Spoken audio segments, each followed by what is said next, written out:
최근 식객이란 작품으로 대한민국 국민들의 입맛을 다시게 한 장본인 허영만 화백은 일찍이 그의 출세작 한강을 통해 키스를 이렇게 정의한 바 있습니다.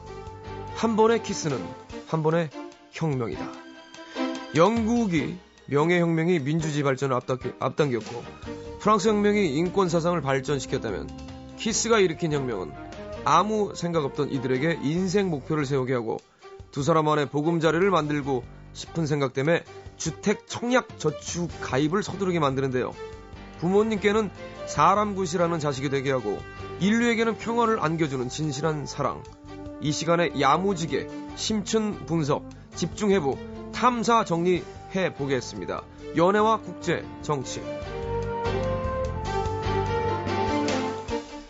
자, 윤도현의 2시간의 데이트가 시작되면서 아주 새롭게 출범한 코너입니다. 연애와 국제 정치.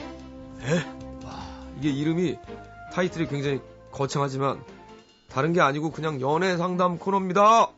네. 자, 이 시간에 함께 해주실 분, 특별합니다. 보통 그 라디오 처음에 이 개편하고 이러면은 청취자분들이 누가 나오나?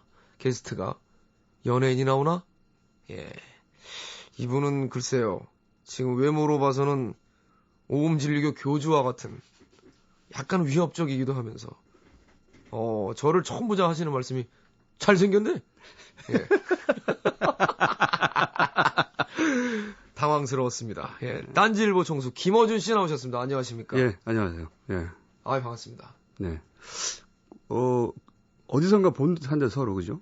그러니까 방송 전에도 제가 말씀드렸지만 예. 질문을 드렸잖아요. 저희 보지 않았나요? 근데 그러니까요. 어디서 봤는데 그랬을지도 이상하게. 몰라요. 근데 뭐 남자끼리니까 기억을 안 하겠죠.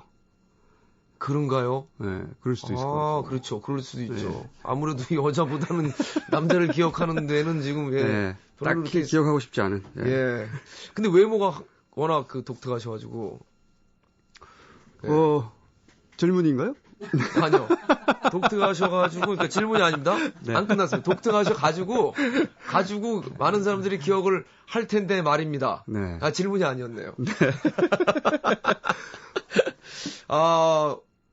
들으시는 분들을 위해서, 네. 김어준 씨는 어떤 분인지 좀 잠깐 소개를 해주신다면, 혹시 모르시는 분들이 계실 수도 있으니까, 유명하시지만.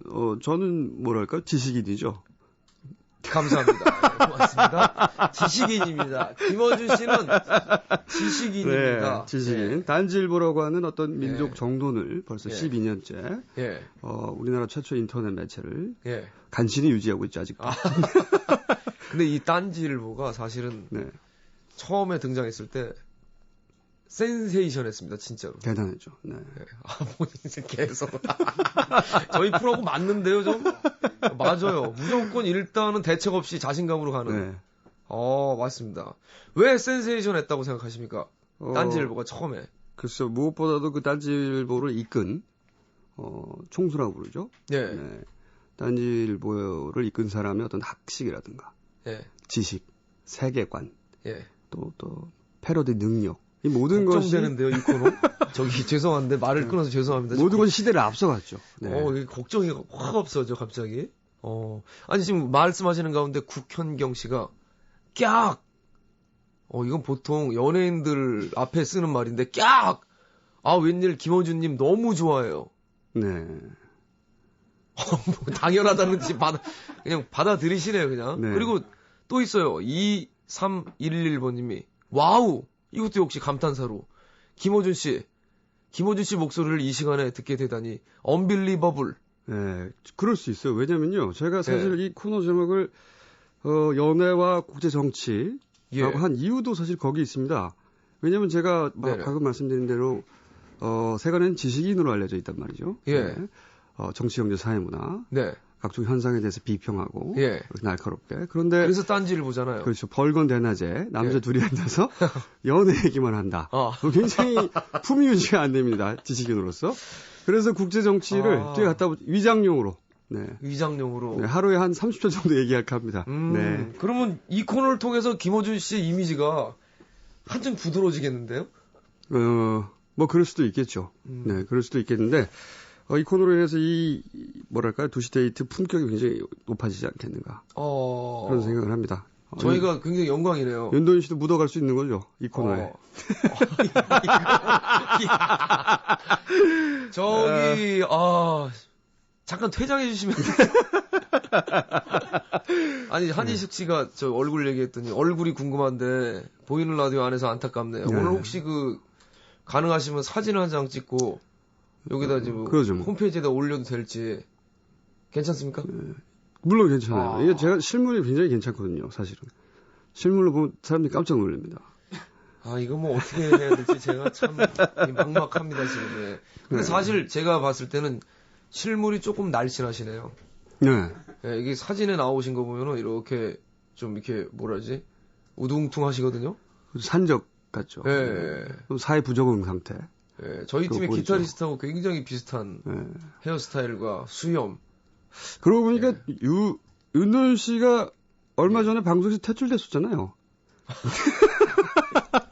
무슨 소리? 이거 위험한데요? 이거 많이 위험합니다, 이거. 그래서 해외 장사하러 나가신다는 얘기까지 들었어요. 그래서 그런 건 아니고, 이제. 네, 열심히. 복귀하셨네요. 근데 제 생각엔 말이죠. 네. 오면서 생각을 했는데, 그때 퇴출 당하신 게 다행이다. 그런 생각도 듭니다. 왜냐면. 무슨 퇴출을 당해요, 누가. 무슨 제가. 왜냐면요. 그 연예인들은 잘 몰라요. 근데 TV로 계속 지켜보는 사람들 입장에서는. 특정 연예인이 느끼해지는 순간이 있습니다. 더 이상. 더 이상 신선하지 않고 느끼해지는 순간. 예를 들어서, 좀 위험한 발언이지만. 가수 B. 굉장히 기특했어요. 어릴 때. 저도 좋아했고요. 근데 어느 순간부터 이분이 시청자들이 대견해 하기 전에. 본인이 자신을 먼저 대견해버리는. 그런 지경에 그런 포인트가 있습니다. 그런 포인트를 보시기에 그런 거죠. 그렇죠. 그분이 진짜 그렇다는 건 아닌 거죠. 그건 잘 모르겠지만 보기에 자기가 스스로 자기를 먼저 대견해 버리는 사람들이 대견하기 전에 그런 지점을 지나면 느껴지거든요. 김호준 씨 같은데요, 딱. 윤도현 씨가 그 경계선에 있었어요. 잠시 퇴출됐다가 돌아오니까. 자꾸 저기 죄송한데요. 저기 김호준 씨 저 퇴출이라는 단어 좀 사용하지 말아 주십시오. 다행이다 퇴출이. 잠시 쉬었다. 뭐 이렇게 좋은 표현으로 갑시다. 네. 아무튼 이 코너 굉장히 지금 조마조마하면서 이거 첫째 날 수많은 게스트가 와서 정신없게 만든 어떤 그날의 버금가는 긴장감을 좀 조성해 주십니다. 지금. 제가 보기엔 이 프로그램을 제가 종결시킬 수도 있다. 이거 생방하면 안 되겠어요. 그렇습니다. 아니, 일단 이 코너는 어떤 코너고 어떻게 이 진행이 될지 뭐 좀 예고편처럼 좀 말씀 좀 해주세요. 이 코너는 각종 연애 상담을 앞으로 국제 정치 약 30초 엮어서 나머지 한 49번 정도는 연애 이야기, 연애 상담. 왜냐하면은 사실 인류 문명의 구활은 말이죠. 연애하다가 파생된 거거든요. 남자가 여자한테 잘 보이려고 하다 보니까 건물도 멋지게 나오고 문화도 만들어지고 그랬어요. 그건 맞아요. 저도 그렇죠. 그런 거 느끼시죠? 여자한테 잘 보이려고 시작했다가 이렇게 음악 그렇죠. 본의 아니게. 중학교 때 고등학교 때 내가 할 수 있는 건 요거밖에 없다. 여자들한테 잘 보이려면. 그렇죠. 제가 말솜씨도 없고 그래가지고. 인류 문명 구활이 그렇게 만들어진 겁니다. 그러니까요. 연애 상담 굉장히 중요하죠. 그러니까 뭐 아까 말씀하셨지만 뭐 김호준 씨 이미지 뭐 이게 지식인 이미지인데 이거 너무 연애 얘기만 하지 않냐. 그런 얘기 하셨는데 제가 볼 때 제 아무리 전 세계를 이렇게 막 통달했던 혁명가도 여자친구나 와이프 앞에서는 그렇죠. 굉장히 작아졌다는. 제가 보기에는 말이죠. 이 연애 문제는 지구 온난화와 맞먹는 문제예요. 이게 무슨 관계인가요, 도대체? 여러분, 나 궁금합니다. 지구 온난화하고 연애하고 뭔 관계예요? 그거 좀 얘기해 주세요. 그 얘기는 앞으로 쭉 제가 하도록 하겠습니다. 대단한데요. 김호준 씨 이렇게 만나서 얘기해 보는 건 처음인데. 좋습니다. 매력적이죠. 매력적이십니다, 진짜. 아주 심하게 매력적이십니다, 지금. 그렇군요. 김호준 씨는 연애 상담을 근데 그동안에 워낙 많이 하셨기 때문에 이 코너지기로 이렇게 오시게 됐다고 작가분들한테 얘기를 들었거든요. 본의 아니게 시작됐는데요. 제가 어느 날 몇 년 전에 여성지 기자들을 만나서 술 먹다가 그분들을 막 질타한 적이 있어요. 뭐냐면은 여성지 보면 빠지지 않는 게 그 연애 상담이거든요. 근데 거기 보면은 대부분 이런 식이에요. 좋은 게 좋은 거고 마음을 잘 먹으면 다 잘 해결될 거야. 이게 거짓말이거든요. 마음을 잘 먹어도 안 될 때 많아요. 안 되는 건 안 된다. 그래서 왜 사기치냐 사실대로 말해줘야지. 안 되는 건 안 된다고 하고 헤어지라고 해야 된다. 막 잘난 척을 했죠. 근데 그 중에 한 분이 듣고 있다가 그럼 네가 해봐라 임마. 그렇게 해서 이게 일이 몇 년 전에 시작돼서 차근차근 일이 커진 거예요. 그러다가 이 잡지 하다가 신문사에 하다가 책도 건투를 빈다라고 하는 명저도 나왔죠. 명저. 책도 나왔다가 이 자리까지 오게 된 거죠. 그냥 네가 해봐라 임마. 이 말 한마디 때문에 연애 상담 잘난 척하다가 한 방 먹고 네가 해봐라 임마 이렇게 된 거죠. 야, 모든 일이 다 본의 아니게 시작이 된 김어준 씨. 본의 아니게 그렇죠. 음악 하나 좀 들을까요? 뭐 좋습니다. 오늘도 뭐 곡까지 또 성공을 해오셨다고 얘기를 들었습니다. 부탁드렸어요. 네, 제가 성공해온 건 아니고요. PD가 곡을 하나 정도 이렇게 해야 되지 않겠는가. 그래서 뭐 골라왔죠 어쨌든. 네, 하나 했습니다. 어떤 곡을 골라오셨는지. 두세 개 줬는데 그 중에서 이파네마? 이파네마. 소개해 주시죠. 직접 가져오신 곡을. 네, Girls from 이파네마. 그 이상은 제가 잘 모릅니다. 뭐라고 써주신 거예요? 아니, 좀 잘 써주셔야지. 한글로 이게 뭐야. 스판게티 아스트루드 질베르. 스탄 게츠라고 하는, 스탄 게츠 아스트루드 질베르토의, The Girl from 이파네마. 그래서 누가 불렀는지 꼭 알 필요는 없죠. 듣기 좋으면 되는 거지, 뭘. 그래도 또 이게 라디오에서. 여기 또 음악 부르죠, 참. 틀린 정보를 주면 안 되니까. 하여튼 잘 들었습니다. 오랜만에 되게 아주 말랑말랑한 보사노바 곡을 들었네요. 이런 곡을 좋아하세요? 네, 의외로. 의외로 이런 걸 좋아합니다. 많이 좋아하실 것 같아요. 끈적끈적하고 이런 거. 최근에 가장 많이 듣는 음악. 가장. 요건 내가 일주일 사이에 이건 제일 많이 들은 것 같다. 최근은 그 슈퍼스타 K 2에 나오는 친구들이 부르는 노래. 제가 진짜 그 프로를 보고 깜짝 놀랐어요. 어떤 점에서요? 가수 입장에서도 놀랍죠? 아닌가요? 전 솔직히 못 봤어요. 네. 그러셨구나. 아직 뭐 어떤 점이 놀랐냐면 이런 거죠. 제가 지난 10년간은 가수가 노래를 부르면 이제 아이돌들이 많다 보니까 멋지구나. 뭐 곡이 좋다. 예쁘네. 뭐 귀엽네. 섹시하네. 춤이 잘 어울린다. 이런 정도의 정서적 반응밖에 저한테서 안 일어났는데 그게 단 줄 알았는데 노래를 잘해서 목소리가 좋아서 그런 아날로그 혹은 뭐 그런 느낌만으로 감동을 줄 수 있구나. 춤도 없고 기획도 없고 연출도 없는데 그런 감정을 느껴본 게 굉장히 오랜만이다. 슈퍼스타 K를 보면서 그런 기억이 되살아난 거죠. 맞아. 이랬었지 예전에는. 가수 노래만 가지고 그렇죠. 충분히 사람을 끌어다닐 수 있구나. 감동시킬 수도 있다. 윤도현 씨도 과거는 그랬죠. 지금은 안 그랬다는 얘기인가요? 이거 뭐 저를 잘 모르시는 것 같은데요. 앞으로 좀 알아가셔야 될 것 같아요, 지금. 연애 얘기 좀 해볼까요, 그럼? 앞으로 이제 연애 상담을 해주실 것 같은데. 네. 뭐 김어준 씨만의 어떤 상담 원칙 그런 게 있다면? 우선 제가 이제 그 심리학 학이라든가. 또는 정신분석 연구라든가 이런 걸 했을 리가 없지 않겠습니까? 제가 인생 자체를 거의 야매로 살았기 때문에. 삑. 네, 삑이군요. 야매 삑입니다. 정규 코스를 제대로 밟지 않았기 때문에 인생을 비정규직으로 살았어요. 인생 자체를. 네네네. 그래서 첫 번째 원칙은 내가 직접 겪지 않으면 모른다고 한다. 아는 것만. 왜냐하면 솔직하게 직접 겪지 않으면 사실은 아는 척 하는 거지 아는 게 아니잖아요. 첫 번째 그거고 그런 분이 뭐 비가 뭐 변했다고 뭐 겪어보지도 않으시고 그 얘기는 다음에 또 하죠. 겪어봐야 된다며요. 두 번째는 겪어본 것만 얘기한다. 두 번째는 진화 이론의 근거 이건 진화 심리학이다. 두 가지 큰 원칙인데 진화 심리학을 제가 앞으로는 이제 자주 거론할 텐데 오늘은 첫 시간이니까 잠깐 설명을 드릴게요. 진화 심리학. 왜냐하면 이 분야가 생긴 지가 얼마 안 돼요. 90년대에 소개된 학문인데 이게 이제 뭐냐면 이런 겁니다.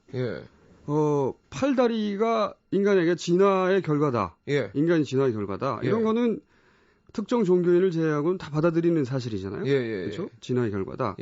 그것처럼 뭐 예를 들어 지느러미가 팔다리가 된 거죠. 그래서 내 안에 물고기라는 책도 있어요, 사실은. 굉장히 유명한 책인데. 물고기가 사람이 됐다. 그렇죠. 물고기가 지느러미가 진화해서 팔다리가 됐다. 뭐 이런. 그런데 몸만 그러면 진화의 결과냐? 마음도 진화의 결과다 이거죠. 그런 관점에서 사람의 심리나 행동을 분석하는 겁니다. 제가 예를 들어볼게요. 재밌는데요? 재밌어요. 예를 들어볼게요. 이제 유인원이 있다고 칩시다. 우리의 조상. 거기서부터 우리가 진화해 온 거니까.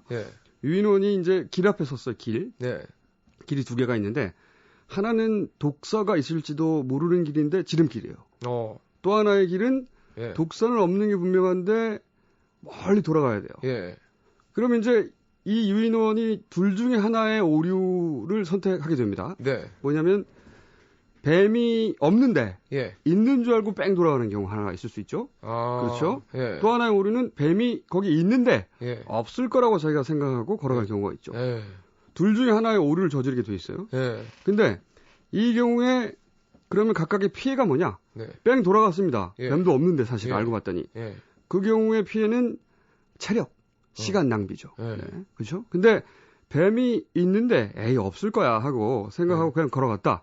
이 경우 피해는 뭐냐? 죽는 거죠. 그렇죠? 그러니까 죽는 피해가 더 큰데요. 그렇죠. 이쪽이 훨씬 더 피해가 크죠. 그러니까 사람은 어떻게 진화해 왔냐면 피해가 더 큰 쪽을 피하려고 마음이 진화해 왔다는 겁니다. 그러니까 불안하면 나쁠 거야라고 생각하게. 그래서 그 위험을 피하도록. 그러니까 우리 남자들은 우리 인간들은 그 길을 돌아간 사람들의 후회인 거예요. 근데 이제 여기까지는 그럴듯한데 이게 연애에 어떻게 적용되느냐 이게 문제잖아요. 그럼 김어준 씨는 연애를 할 때 여기 아까 독사하고 뭐 독사 없는 얘기를 했는데 그러면 위험한 건 피해서 가야 된다라고 상담을 하십니까? 아니면 돌파해라라고 상담하십니까? 경우에 따라 다르죠. 경우에 따라 다르다. 좀 기다려보세요. 이게 연애에 어떻게 적용되는지 잠깐 설명을 하면 금방 느낌이 옵니다. 좀 말이 길어지시는 것 같아요, 지금. 진행자로서 조금 자르려고 했는데 그것도. 요건 재밌는 얘기이기 때문에. 돌파하시네요, 독사. 재밌는 얘기이기 때문에 들어봐도 돼요. 알겠습니다. 1998년 때는 미국의 유명한 슈퍼 마켓 체인에서 이런 정책을 내놨어요. 종업원들한테 손님을 보면 무조건 화사하게 웃어라. 아무 문제가 없는 거잖아요. 근데 한 달 있다가 이 정책을 폐기했어요. 굉장히 유명한 이야기인데 이 진화 심리학에서 왜 폐기했느냐? 다른 경우는 다 문제가 없는데 여자 종업원이 남자 손님한테 화사하게 웃으면 그 남자 손님은 오해. 저 여자 종업원이 나한테 관심이 있다고 생각하는 거예요. 그래서 그 슈퍼마켓 끝날 때까지 기다리는 종업원이 전국적으로 수십만이 되는 겁니다. 그러니까 폐기할 수밖에 없었어요. 근데 그녀가 날 보고 웃었어. 그렇죠. 다른 정반대로 여자 종업원이 여자한테 혹은 남자 종업원이 여자한테. 남자가 남자 이런 경우는 이런 일이 없어요. 근데 유일하게 여자 종업원이 남자한테 웃을 때만 이런 일이 있단 말이죠. 왜 그러냐? 이걸 진화심리학 아까 같은 그 이론으로 설명하는데 이런 겁니다. 자, 유인원으로 다시 돌아가요. 유인원이 길을 가는데 남자 유인원이요. 여자 유인원이 나한테 웃었어요. 화사하게. 비슷한 케이스죠. 그게 슈퍼 아니냐? 아니면 사바나냐? 차이가 있는 거지. 웃었는데 이 남자 유인원이 둘 중에 하나의 오류에 처하게 됩니다. 뭐냐면 저 여자는 그냥 날씨가 좋아서 웃었는데 내가 나한테 관심이 있다고 생각해서 가는 경우 하나. 그렇죠. 또 하나는 정말 관심이 있어서 웃었는데 날씨가 좋아서 웃었겠지 하고 지나쳐버리는 경우 하나. 자, 각각의 피해가 뭐냐? 관심 없는데 갔어요. 그러면 피해는 뺨을 맞는 거죠. 뺨을 얻어 터지는 거죠. 근데 관심이 있는데 그냥 지나쳤다. 그때 피해는 뭐냐? 번식의 기회를 놓치는 겁니다. 유인원이니까. 유인원이니까. 어느 쪽 피해가 더 크냐? 당연히 번식의 기회를 놓치는 게 더 크죠. 그렇죠. 그래서 남자는 어떻게 진화했냐면 저 여자의 웃음은 나한테 관심이 있어서 웃는 거라고 지레 확대 해석하고 자기 마음대로 과잉 해석하고 과대평가하도록 진화해왔다는 겁니다. 남자들이랑. 그래서 그런 행동을 한다. 김어준 씨 말씀하신 거 쭉 들으니까 진짜 이렇게 그냥 흘려서 들으면 정말 어떤 학자분이 나오셔서 그래서 제가 지식인이다 보니까. 예. 얘기를 하는 것 같아요. 근데 뭐 자세히 들어보면 쉬운 얘기네요. 사람이 좀 근본이 있는 거죠. 네. 근데 여기 하나만 더. 정반대로 그럼 여자는 어떻게 진화했느냐? 똑같은 케이스에서. 근데 여자의 피해를 생각해보죠. 여자가 가장 피해가 큰 경우는 뭐냐? 남자는 관심이 없었는데, 남자 유인원은 여자 혼자서 관심이 있다고 착각을 한 거예요. 그래서 가서 관계를 맺었어. 이때 입는 피해가 가장 큰 피해인데 뭐냐면 원치 않는, 그러니까 남자가 보호해주거나 양육하지 않고 하지 않는 임신을 하게 되는 거죠. 유인원 시대는 커다란 피해였어요. 목숨을 잃을 수도 있는 겁니다. 왜냐면 자기 아이를 데리고 마음대로 식량을 구할 수도 없고. 그래서 여자들은 끊임없이 남자의 관심을 그리고 과소평가하고 믿지 않고 축소 해석하고 그래서 자꾸 의심하게 되는 거죠. 이렇게 발달했다. 요런 게 이제 그 진화 심리학에 근거한 남녀의 문제를 해석하는 태도죠. 네. 아주 심하게 근본적인 아주 원론적인 이야기부터 시작을 해서 이제 뭐 이렇게 지금 들으시는 분들은 야, 이거 앞으로 이 방송 굉장히 어렵겠구나 이럴 수도 있지만 제가 다시 한번 말씀드리지만 쉬운 얘기입니다. 화려합니다. 예, 광고 듣겠습니다. 켈리 클락슨의 Because of You 들었습니다. 자, 김호준 씨 나오셔서 지금 오늘 코너에 대해서 이제 잠시 이제 브리핑을 하고 계시는데 진짜 브리핑 같네요. 근본이 있다 보니까 사람이. 예, 지금 그 게시판을 슬쩍 봤는데 분위기가 지금 딱 반반이 나뉘는데요. 좋아하시는 분들이 딱 있고 또 되게 뭐야 이거. 그런 분들은요. 예. 제 시간에 안 들어도 됩니다. 왜 남의 방송에 와서 그러시면 안 되죠. 저는 그러고 싶지 않습니다. 저는 전 모든 분들을 사랑으로 감싸 안고 싶네요. 진짜 김호준 씨. 저는 버리고 갑니다. 그런 분들은. 진짜 정말 어떻게든 하려고 그러는데 아니 저 얘기로 다시 돌아가서 연애 상담하면서 뭐 많은 연애 상담 중에 좀 특별했던 사연 아니면 기억에 남는. 네, 제가 이제 연애 상담을 여러 잡지 혹은 뭐 신문 하다 보니까 평균 하루에 한 20통 정도 메일을 한 5년 정도 받았어요. 그럼 몇만 통이 되는 거란 말이죠. 엄청나네요. 네, 그 중에서 개인적으로 가장 애절했던 사연은 제가 개인적으로 뽑기에 이런 사연이었어요. 애절한 사연. 굉장히 메일은 짧았는데 20대 남성이었습니다. 우리는 뭐 취향도 맞고 성격도 맞고 다 좋다. 뭐가 문제냐? 이 여자분이 군것질을 좋아했어요. 그래서 이제 길을 가다가 순대나 떡볶이가 있으면 반드시 먹어야 된답니다. 뭐 대단한 사연은 아닌 것 같은데. 배고파. 그런데 뭐가 고민이냐? 자기는 저녁을 먹고 집에 이제 돌아가다가 길거리에서 떡볶이를 보면 여자친구가 순대를 보면 꼭 먹는다는 거예요. 그게 뭐가 고민이에요? 근데 토할 것 같답니다.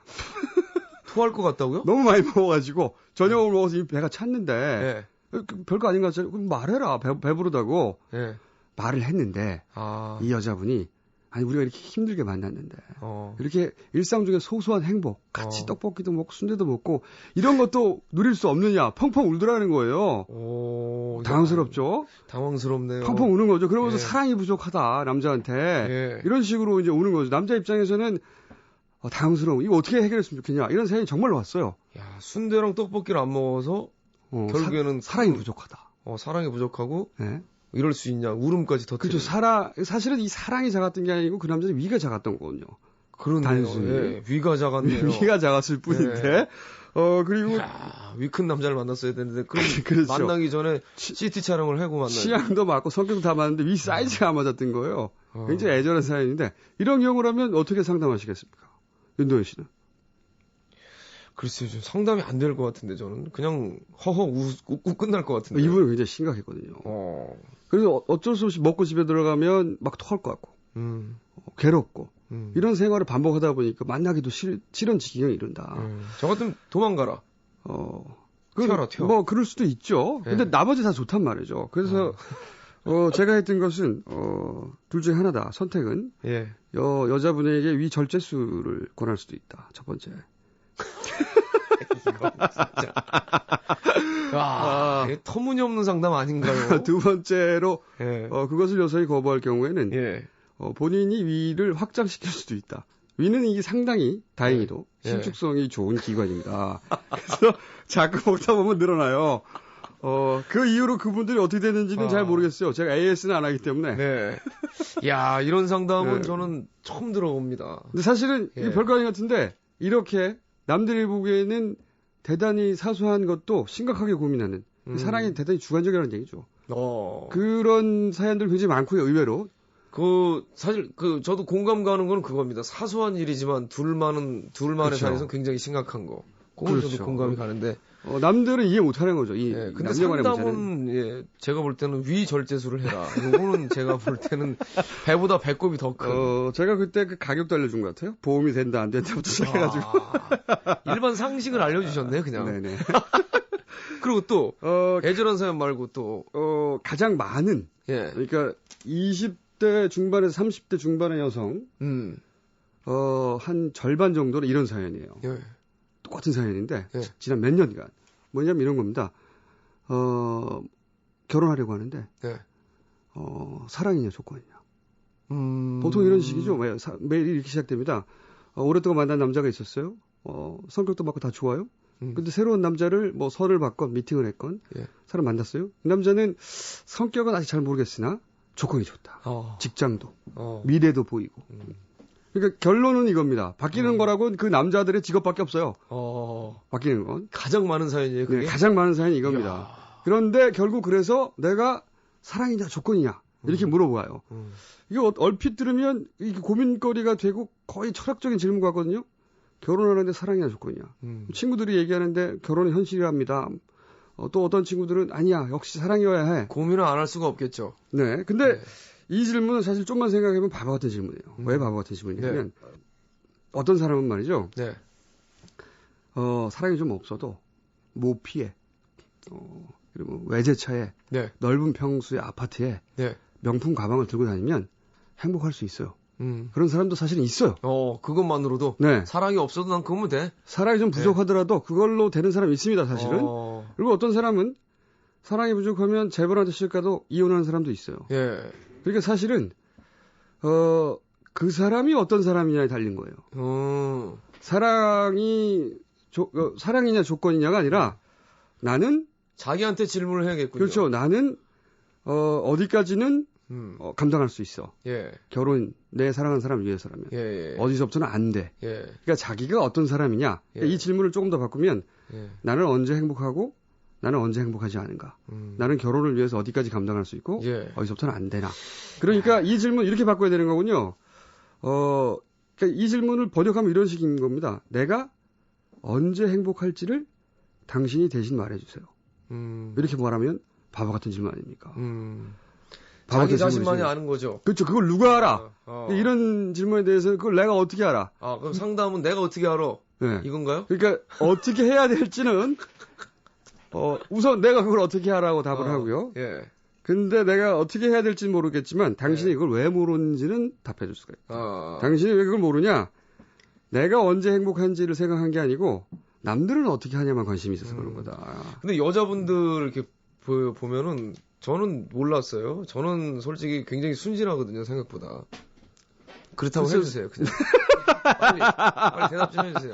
그래서 저는 당연히 결혼은 사랑이 우선이고 그 후에 뭐 조건이나 이런 거는 그 사람과의 사랑이 먼저 싹트고 같이 뭐 해결해야 되는 거 아니냐.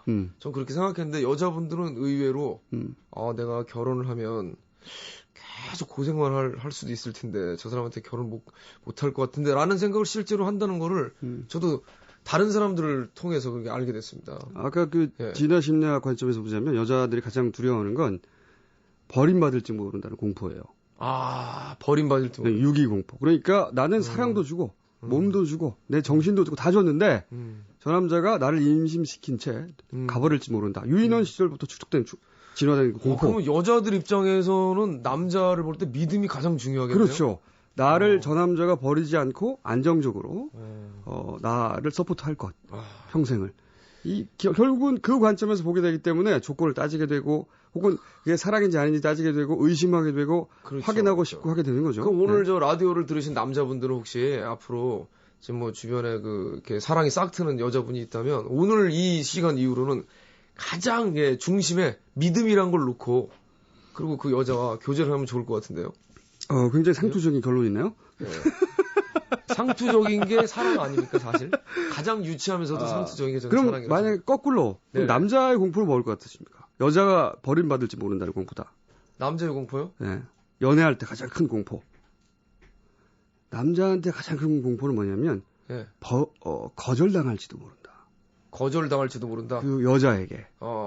그러니까 남자들이 가장 두려워하는 건 여성들은 잘 이해를 못하는데 내가 저 여자한테 접근했는데 저 여자가 나를 싫다고 거절할지 모른다. 그게 가장 큰 공포라고요? 그렇죠. 연애할 때 있어서 윤도현 씨처럼 이렇게 알파 수컷 어디 가도 통하는 수컷은 잘 몰라요 이거를. 알파 수컷은 제가 처음 듣는 단어입니다.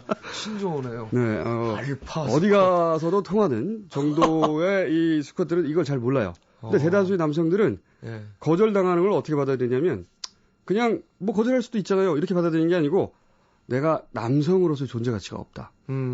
남성성이 부정당했다. 그래서 무서워합니다. 굉장히. 이게 근본이에요. 대인배가 돼야겠네요, 결국에는. 그렇죠. 연애의 성공은 대인배가 돼야 되는데 네. 있어요, 사실은. 맞아요. 실제로. 들이대야 되는 겁니다. 네, 대인배가 되고 거절을 당하면 어떠냐, 뭐 이런 뭐 자신감 같은 거.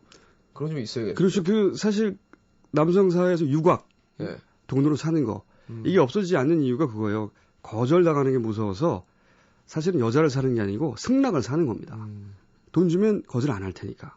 그래서 없어지지 않는 거죠, 역사적으로는. 오늘은 네. 저기 뭐 남자분들한테 좀 좋은 이런 얘기가 나왔던 것 같습니다. 뭐 상투적이긴 하지만 믿음, 그다음에 대인배와 같은 마음, 용기. 그렇죠. 이런 거로 돌쇠가 되어라. 돌쇠가 되어라. 네. 예, 마무리를 하고. 그게 최고다. 예, 오늘 뭐 강의를 뭐 1시간 들은 것 같은데 순간순간 약간 졸렸기도 했었습니다. 솔직히 눈이 살짝 감겼었는데 다음 주는 제발 그러지 않고 다음 주 구체적 상담으로. 예. 국제 정치 하나 얘기할까요? 국제 정치 그걸 얘기 못했네요. G20은 11월 11일 날 열립니다. 네?